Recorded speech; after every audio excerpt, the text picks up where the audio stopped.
you know, I was blessed, you know, with a little package from Jordan Brand. I was supposed to receive this on the trip, but I might point with the knife. I was supposed to receive it on the trip.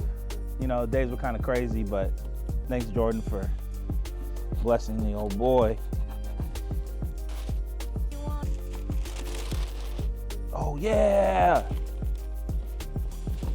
These are icy. Hey, catch me in the next clip, Drip Sydney's, you know what I'm saying? Oh, yup. So I think these drop tomorrow. Yeah. What, the 5s? Yeah, oh, you ready? Yep. No, Christmas Day coming, I see. White grapes. Oh, I think this is from Fresh Prince. Oh yeah, Fresh Prince. What is this? What is the blue? I forget. Tokyo's. Rare Air. Green Bean. Raging Bull. I forget which one this one is. Bro, this is like a... These are all the colorways? Yep. So they took a whole bunch of colorways and pulled them all together. We'll do a little thing on the side of all the colorways, but I'm hyped. I love 5s.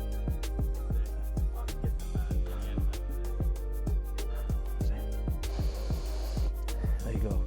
Make scratch and sniff videos.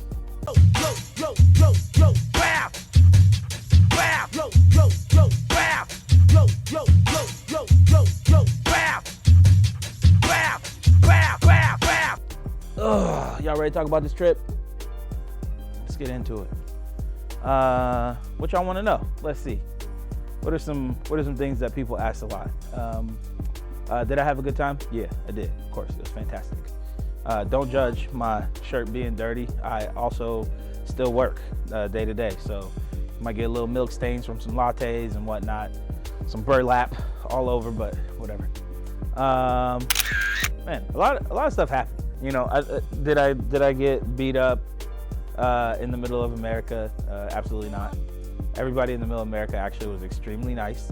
Had a lot of nice conversations with people, mainly at rest stops and stuff like that, but everybody's extremely helpful. I'm sure that there's pockets where maybe there's some problems, but for the most part, you know, everybody was nice and you know, just thankful for me stopping at whatever business I was at to get food, or you know, a lot of local gas stations and stuff like that. You know, locally run, you know, corner stores and stuff like that.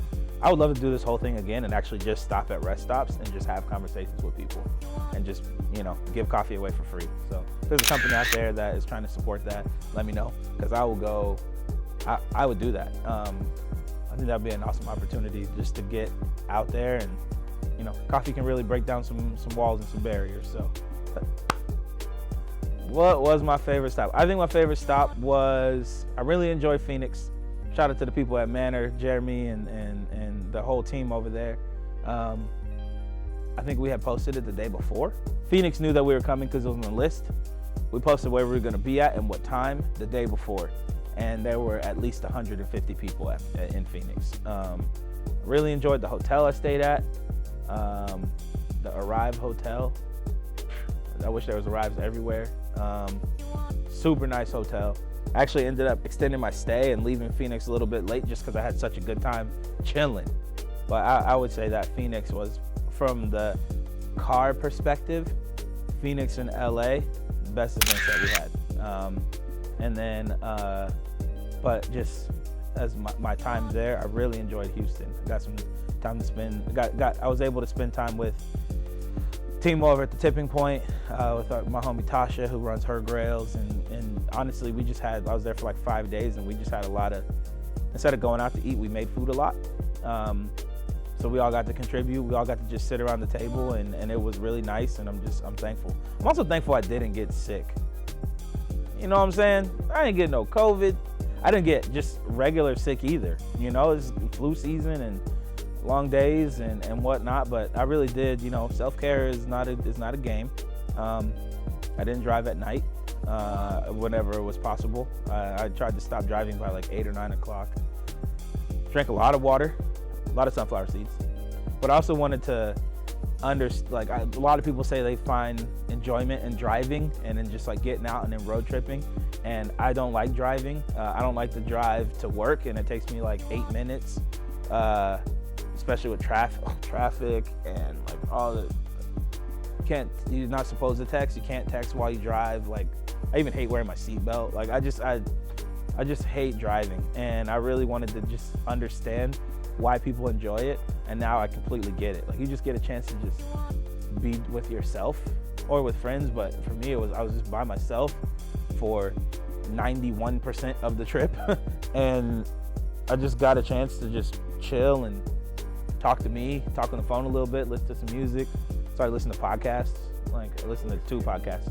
I thought that it was really awesome that people really did show up, and the whole intent was to create the home court, or like, you know, that home court advantage of like, what does it feel like to be inside Deadstock? It's hard to duplicate that when we go somewhere, especially if we're around a lot of other people, a lot of other coffee shops or booths or whatever. We've done Tokyo Coffee Festival, we set up our booth, and we always look a bit different, but it's hard to duplicate the feeling. And so being able to have the car was so that I could duplicate the feeling as much as I could, really quickly. But I think just the idea, or the fact that I post something saying I'm gonna be in your city, and a lot of times people in the city would help me figure out where to go. Hey, shout out to all the sponsors who helped me and us make it happen. Shout out 503 Motoring. 503 actually reached out to a whole bunch of people at Rack Attack and some other companies, and some, you know, the guys who do the paintless dent repair and all that kind of stuff. Really appreciative for what 503 did, and just taking my ridiculous idea that I actually brought to them 17 days before I needed to leave, not 1 week.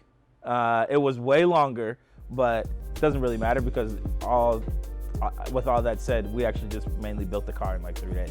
Minor figures for setting me up in a couple of the stays overnight, but also providing all the milk for all the locations. And even in Houston, they sent enough milk for everybody to be able to leave with a whole case of milk. That is 160 cases of oat milk. So that's amazing. And also, I mean, it's an amazing product. Really thankful for them, but also thankful that they just made something so delicious. I actually had myself a oat milk hot chocolate today. It was fantastic. And yeah, thanks for just like listening to the vision, y'all. Marzocca for providing the equipment. You know what I'm saying, the espresso machine, the grinder, the puck press. The puck press is out here saving wrists, y'all. So thank you to that whole team for helping me make a truly mobile setup that was modular. I could take it in, I could leave it in the car, I could take it out, I could leave it in the car. All that, just super thankful. Just that whole car itself was just built for speed and for function. And I'm all about both of those things. And to my homie Eddie, Smarter Merch, for printing up the merch and shipping it to the city so that I could pick it up and didn't have to carry a ridiculous amount of stuff in the car at all times. Shirts look good, and the cities were really appreciative. And also to Orox for, you know, the apron. Y'all see the apron? Y'all see the drip, as the kids say, but also pun intended. And to Lululemon for keeping your boy fitted. You know, I had some fire pants. I'm not Lulu'd out right now, but it was all really, really appreciative, and I'm just like really thankful for. Thanks to Maddie Films for the filmery, and for, you know, being. I think there was one time I was like, yo, I'm about to go over there right now. And I even called them up and was like, yo, I'm coming back into town tonight. Let's film tonight. And yeah, it just helping the whole vision. Did I miss anybody? Shout out Chris Dixon. Yes, thank you. Thank you to Terrence for remembering. I didn't forget because he's in my heart, but I forgot at this moment. Shout out to Chris Dixon for putting together, you know, I had the idea for this like thing inspired by the shoe, the wet floor shoe, and, you know, if the wet floor is the home colorway, what does a way look like? So Chris drew up the whole thing and helped me concept out what the shoe would look like, which then I gave over to Dave, and the 503 team to actually build what the car was going to look like, so we could stay truly sneaker inspired. Some brand hit me up so we can actually make that shoe. That'd be fantastic. And also Chris designed the logo and everything on the apparel, so for the Western Conference Coffee Tour. So I'd name myself the Coffee Champ. There's a whole thing called Coffee Champs, but I don't know who the champ is. But yeah, so that's pretty much it. We're gonna make some more crib drips. We're gonna do some more crazy stuff. We always gonna be doing something, but I'm gonna see y'all soon. Stay tuned for whatever's next. I don't even know what's next yet. Terrence might know, you know what I'm saying? Matt might know, but I don't know. I might know in like 5 minutes, or I might know in 5 hours, so.